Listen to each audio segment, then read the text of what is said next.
छोट्या बालमित्रांनो, सुप्रभात. नमस्कार. मी श्रीयुत RP करपे सर आपल्या सर्वांचं मनपूर्वक स्वागत करतो. आणि मुलांनो, आज आपण आपल्या मराठीच्या पाठ्यपुस्तकातील कविता क्रमांक 17 पुस्तके आणि या कवितेचा आज आपण अभ्यास करणार आहोत. त्याआधी पूर्ण कविता संपल्यानंतर खाली मूळ कवी सफदर हश्मी असं लिहिलेलं आहे. म्हणजे या कवितेचे मूळ कवी, ही कविता सफदर हश्मी यांनी लिहिलेली आहे आणि त्याचा अनुवाद या ठिकाणी केलेला आहे. अनुवाद म्हणजे भाषांतर.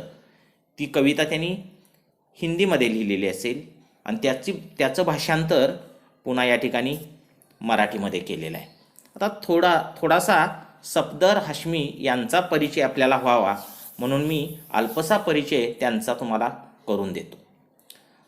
हे सफदर हश्मी एक कम्युनिस्ट नाटककार होते, कलाकार होते, निर्देशक होते, गीतकार होते आणि मुलांनो,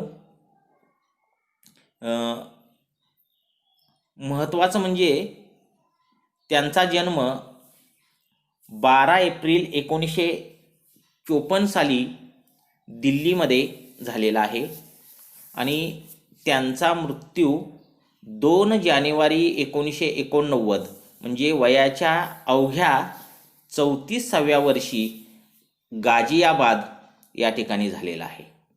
ते उत्कृष्ट लेखक होते, नाटककार होते, कार्यकर्ता होते आणि त्यांनी जे लेखन केलेलं आहे ते लेखन 1973 पासून 1989 पर्यंत त्यांनी लेखन केलेलं आहे. म्हणजे अशा पद्धतीनं आपण सफदर हश्मी यांचा अल्पसा परिचय या ठिकाणी करून घेतलेला आहे.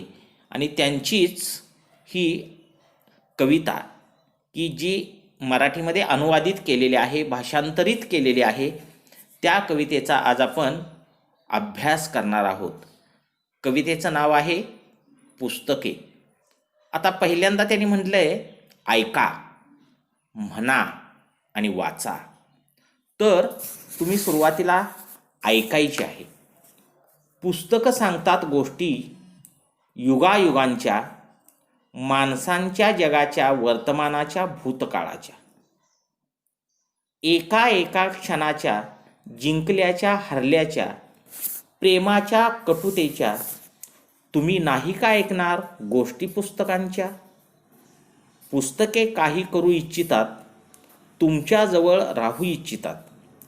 पुस्तकात पाखरं चिवचिवतात, पुस्तकात आखर सळसळतात.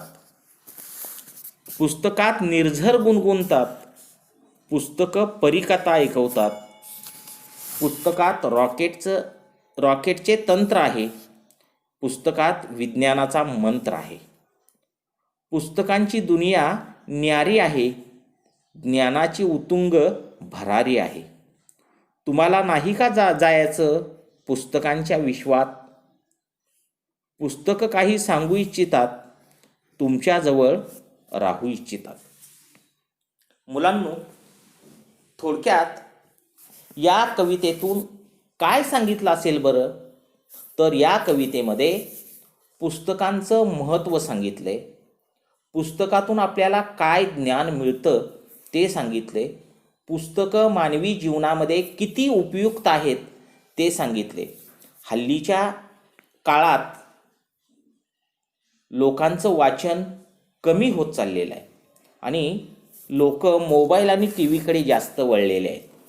त्यामुळं वाचन संस्कृती हळूहळू लोप पावत चाललेली आहे. आणि खरं तर ही वाचन संस्कृती वाढवायची असेल तर प्रत्येकानं आपल्या घरामध्ये छोटंसं का असेना, जसं देवघर असतं तसं छोटंसं का असेना पण ग्रंथालय असायला हवं.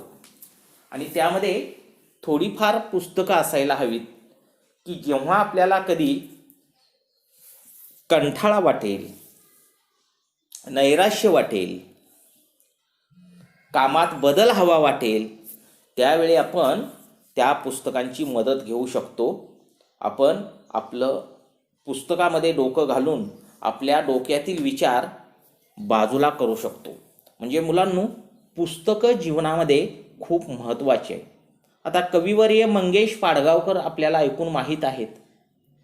तर कविवर्य मंगेश पाडगावकर त्यांनी सुद्धा पुस्तकाचं, ग्रंथाचं महत्त्व सांगताना म्हटले, ग्रंथ अमुच्या हाती, ग्रंथ अमुचे साथी, ग्रंथ उजळती अंधाराच्या अज्ञानाच्या राती. म्हणजे पुस्तकामुळं आपल्या जीवनामधला अंधार, आपलं अज्ञान दूर होऊ शकतं. ज्ञानाची ज्योत आपल्या जीवनामध्ये तेवत राहते.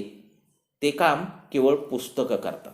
अनेक माणसं या पुस्तकांमुळे, पुस्तक वाचनामुळे त्यांना विद्वत्ता प्राप्त झाली, ज्ञानी झाले, विचारवंत झाले आणि आजही ती माणसं आपल्यामध्ये जिवंत आहेत. आणि म्हणून मुलांनो, आपल्याला पुस्तक हे अत्यंत महत्त्वाचं साधन आहे की जे माणसाच्या जीवनामध्ये परिवर्तन घडवत असतं. आणि म्हणून तुम्ही पुस्तकं वाचली पाहिजेत, पुस्तकांचं वाचन केलं पाहिजे.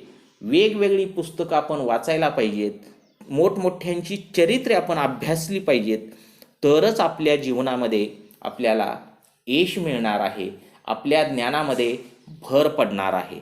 म्हणजे पुस्तकं आपल्या संग्रही तर ठेवायला पाहिजेतच, पण त्याबरोबर आपण रोजच्या रोज पुस्तकांचं वाचन करायला पाहिजे. मुलांनो, शालेय पुस्तकच नव्हे बरं का, इतर बाह्य जे पुस्तकं आहेत, मग कादंबऱ्या असतील, कथा असतील, कविता असतील, चरित्रे असतील, वेगवेगळी जी पुस्तकं आहेत, या पुस्तकांचा आपण वाचन करायला पाहिजे. आणि मग आपलं ज्ञान निश्चितपणे समृद्ध होणार आहे. आता आपण इथं काय म्हटले बघा त्यांनी, पुस्तकं सांगतात गोष्टी युगायुगांच्या, माणसांच्या जगाच्या, वर्तमानाच्या, भूतकाळाच्या. आता मुलांनो, या ज्या 4 ओळी आहेत, इथं म्हटले पुस्तकं सांगतात गोष्टी युगायुगांच्या. युगायुगांच्या म्हणजे खूप काळापासूनच्या, पाठीमागच्या अनेक काळापासूनच्या गोष्टी आपल्याला पुस्तकं सांगतात. साहजिक आहे, रामायण असेल, महाभारत असेल, हे केव्हा घडलंय? कितीतरी वर्षापूर्वी घडलेलं आहे ना. छत्रपती शिवरायांचा इतिहास आजही आपण वाचतो, अभ्यासतो, त्याची माहिती करून घेतो. पण हे कधी घडलंय? जवळजवळ 400 वर्षापूर्वी घडलेला इतिहास आहे ना.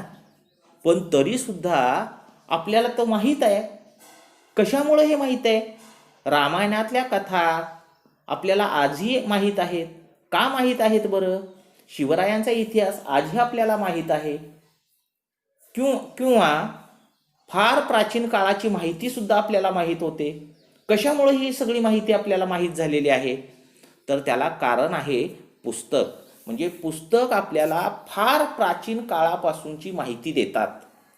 पुस्तक आपल्याला फार प्राचीन काळापासूनची माहिती सांगतात आणि चालू काळाची पण माहिती सांगतात आणि पाठीमागच्या काळाची पण माहिती सांगतात. वर्तमान काळ म्हणजे सध्या आपण जगतो ते काळ, चालू काळ, त्याला म्हणायचं वर्तमान काळ. आणि पाठीमागं घडून गेलेला जो काळ आहे तो म्हणजे भूतकाळ. आणि मग पुस्तकं आपल्याला फार प्राचीन काळापासूनची माहिती तर सांगतातच, पण चालू काळामध्ये ज्या घडामोडी घडतात त्याची सुद्धा माहिती आपल्याला पुस्तकातून होत असते. पुढं म्हणलंय, एका एका क्षणाच्या, जिंकल्याच्या हारल्याच्या, प्रेमाच्या कटुतेच्या, तुम्ही नाही का ऐकणार गोष्टी पुस्तकांच्या? काय म्हणतात बघा ते, एका एका क्षणाच्या, जिंकल्याच्या हारल्याच्या. आपण अनेक लढाया, यानं त्याला हरवलं, त्यानं याला हरवलं, हा प्रदेश त्यानं जिंकला, हे सगळं आपण सांगत असतो किंवा ऐकत असतो. ही माहिती आपल्याला कुठून मिळाली?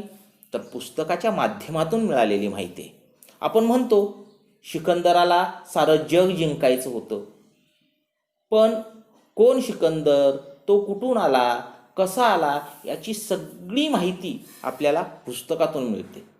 आणि मग पुस्तकामुळं आपल्याला प्रत्येक क्षणाची माहिती मिळत असते. कोण जिंकलं, कोण हरलं, कोणत्या लढाई कुठं झाल्या, कशामुळं झाल्या, कुणामध्ये झाल्या, या सगळ्या गोष्टी आपल्याला पुस्तकातून कळतात. प्रेमाच्याही गोष्टी कळतात, कटुतेच्या, म्हणजे कुणामध्ये वितुष्ट निर्माण झालं, कुणामध्ये वाईटपणा आला, ते सुद्धा आपल्याला कळतं. आणि मग अशा सगळ्या गोष्टी तुम्ही या पुस्तकांच्यामधून ऐकणार नाही का? तुम्ही या गोष्टी पुस्तकाच्या माध्यमातून ऐकणार आहात की नाही? पुस्तके काही करू इच्छितात, तुमच्याजवळ राहू इच्छितात. बघा, पुस्तकांची इच्छा माणसाच्या जवळ राहण्याची आहे, पण अलीकडं माणसालाच असं झालंय की त्याला पुस्तकं ठेवून घ्यावीत असं वाटणं झालंय. त्याला मोबाईलचं आणि टी व्हीचं वेड लागलेलं आहे. आणि मोबाईलच्या आणि टी व्हीच्या वेडामुळं माणूस पुस्तकांच्यापासून दुरावत चाललेला आहे. पूर्वी मुलांनो, मोबाईल, टी व्ही, आज जी प्रसारमाध्यमं आपल्याला बघायला मिळतात, ही प्रसारमाध्यमं नव्हती. आणि त्यामुळं माणसं जी काही माहिती मिळवायची, जे काही ज्ञान मिळवायचं, ते पुस्तकातूनच मिळवायचं. आणि म्हणून माणसं खूप पुस्तकं वाचायची, खूप वाचन करायची. आणि अलीकडं काय झालंय की ही जी वेगवेगळी प्रसारमाध्यमं आलेली आहेत, टी व्ही, मोबाईल, आणि त्यामुळं माणसाला पुस्तकं वाचायला वेळच मिळत नाही असं माणूस तक्रार करतोय. पण खरं तर माणसानं पुस्तकांचं वाचन केलं पाहिजे. पुन्हा एकदा गावागावामध्ये ग्रंथालये उघडली गेली पाहिजेत. त्यामध्ये लहान लहान मुलं, मोठी माणसं हातामध्ये पुस्तकं घेऊन वाचताना दिसली पाहिजेत. आणि म्हणून पुस्तकं माणसांच्या जवळ राहू इच्छितात, माझ्याजवळ पुस्तकं राहू इच्छितात, पण आपणच पुस्तकांना दूर करण्याचा प्रयत्न करतो आहोत. पुस्तकात पाखरं चिवचिवतात, पुस्तकात आखर सळसळतात. आता आखर याचा अर्थ अक्षर. पुस्तकात पाखरं चिवचिवतात म्हणजे इथं आता पाखरं कुणाला म्हटले तर तुम्हा छोट्या चिमुकल्या मुलांना म्हटले. तुम्ही पुस्तकामध्ये जर अभ्यास करायला लागला तर तुम्ही जशी पाखरं चिवचिवतात तसं तुमचा आवाज तिथं येतो. आणि पुस्तकामध्ये वेगवेगळी अक्षरं सळसळत असतात.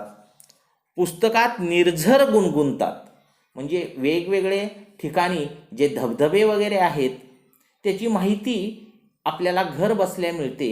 ती केवळ पुस्तकातून मिळते. आता हे इंटरनेट आलेलं आहे सोडून द्या, पण यापूर्वी जी काही माहिती जगातली मिळत होती ती पुस्तकांच्या माध्यमातूनच मिळत होती. माहिती मिळवण्याचं दुसरं माध्यम नव्हतं. आणि मग पुस्तकामुळं आपल्याला पुस्तकामध्ये निर्झर गुणगुणतात. पुस्तकामध्ये आपल्याला वेगवेगळे धबधबे कुठं आहेत, झरे कुठं आहेत, पर्यटन स्थळं कुठं आहेत याची सुद्धा माहिती मिळते. आणि पुस्तकं परीकथा ऐकवतात. तुम्ही ज्या वेळेला लहान होता, बालवाडीमध्ये जात होता, त्यावेळी त्या बालवाडीतल्या बाई किंवा तुमची आई, तुमच्या घरातली आजी तुम्हाला परीच्या कथा ऐकवत होती. लहानशी परी दिसायला कशी असते, ती आकाशामध्ये कशी उडते, तिला पंख कसे असतात, ही परीकथा म्हणजे पर्यांच्या कथा ऐकवण्याचं काम हे पुस्तकानेच केलेलं आहे. पुस्तकात रॉकेटचे तंत्र आहे. आणि मुलांनो, आपणाला सर्वांना माहीत आहे की माणसानं विज्ञानामध्ये खूप प्रगती केलेली आहे. माणूस विज्ञानामध्ये दिवसेंदिवस वेगवेगळे शोध लावतोय. आणि हे शोध लावत असताना आकाशामध्ये जे आपण रॉकेट सोडतो, ज्याला यान म्हणतो, ते यान सोडत असताना त्याचं तंत्र माणसानं कसं अवलंबलं त्याची माहितीसुद्धा पुस्तक रूपानं आहे. म्हणजे पुस्तकामध्ये आपल्याला रॉकेटचं तंत्रसुद्धा सापडतं. आणि पुस्तकामध्ये आपल्याला मुलांनो विज्ञानाचा मंत्रसुद्धा सापडतो. म्हणजे आज माणूस विज्ञानवादी बनतो आहे. प्रत्येक गोष्टीला विज्ञानाची जोड देतो आहे. आणि हे करत असताना पुस्तकामध्ये आपल्याला विज्ञानाचे मंत्रसुद्धा सांगितलेले आहेत. पुस्तकांची दुनिया न्यारी आहे. ही जी पुस्तकांची दुनिया आहे, या पुस्तकांच्या दुनियेमध्ये जर तुम्ही जाल तर तुम्ही माहितीनं समृद्ध व्हाल, तुमच्या ज्ञानामध्ये अधिक भर पडेल. म्हणजेच पुस्तकाची दुनिया ही काही न्यारी याचा अर्थ वेगळी. पुस्तकाची दुनिया ही वेगळीच आहे, ज्ञानाची उतुंग भरारी आहे. म्हणजे जसा पक्षी आपल्या पंखाच्या साह्यानं आकाशामध्ये झेपावतो, भरारी मारतो, त्याच पद्धतीनं तुमच्या ज्ञानाची भरारी, म्हणजे तुम्हाला काय पंख येणार नाहीत, तुम्ही काय आकाशामध्ये उडणार नाही, पण तुमचं ज्ञान इतकं वाढेल की तुमच्या ज्ञानाची भरारी खूप मोठी होईल किंवा तुम्ही विद्वान व्हाल, तुमच्याकडे खूप विद्वत्ता येईल. पण कधी? जर तुम्ही पुस्तकं अभ्यासली तर. म्हणजेच पुस्तकांची दुनिया ही वेगळीच आहे आणि त्याचबरोबर ज्ञानाची उतुंग भरारी आहे. जर आपण पुस्तकांचा अभ्यास केला तर निश्चितपणानं आपल्या ज्ञानामध्ये भर पडणार आहे. तुम्हाला नाही का जायचं पुस्तकांच्या विश्वात? आणि मुलांनो, आपल्याला पुस्तकांच्या विश्वात गेलं पाहिजे. म्हणजेच पुस्तकामुळं पु ल देशपांडे तर एका ठिकाणी म्हणतात,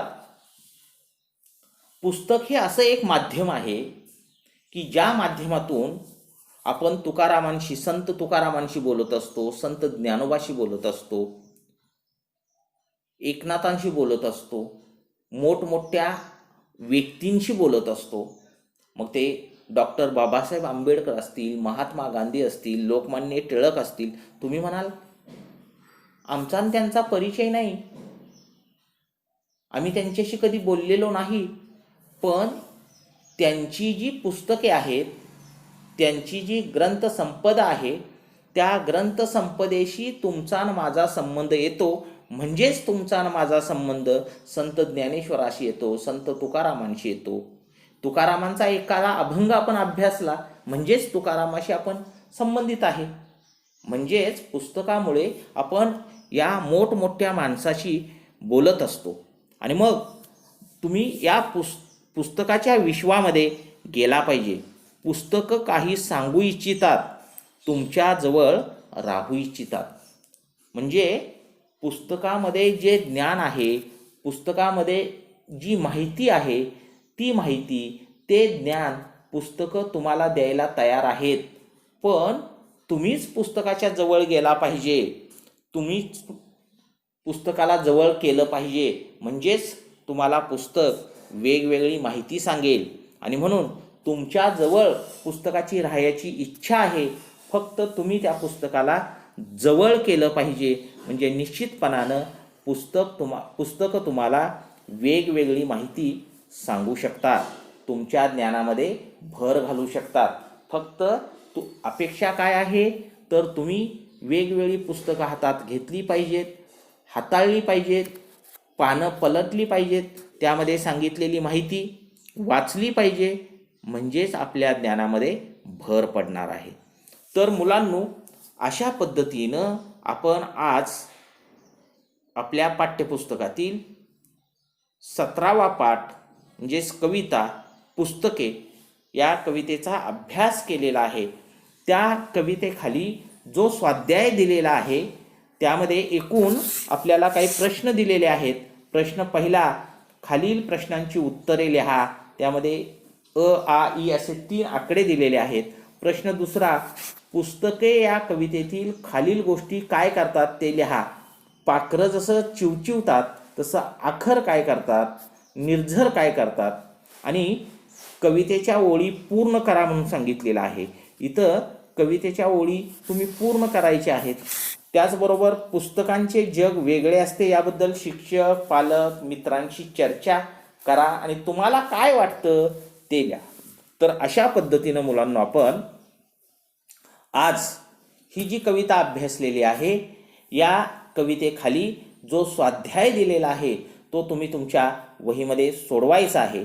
आणि स्वाध्याय सोडवून झाल्यानंतर पुन्हा एकदा ती कविता सविस्तर तुम्ही अभ्यासायची आहे आणि इथून पुढं आपण सुद्धा एक गोष्ट लक्षात ठेवायची आहे की आपलं पुस्तक वाचन वाढवायचं आहे, वाचन संस्कृती वाढवायची आहे. धन्यवाद.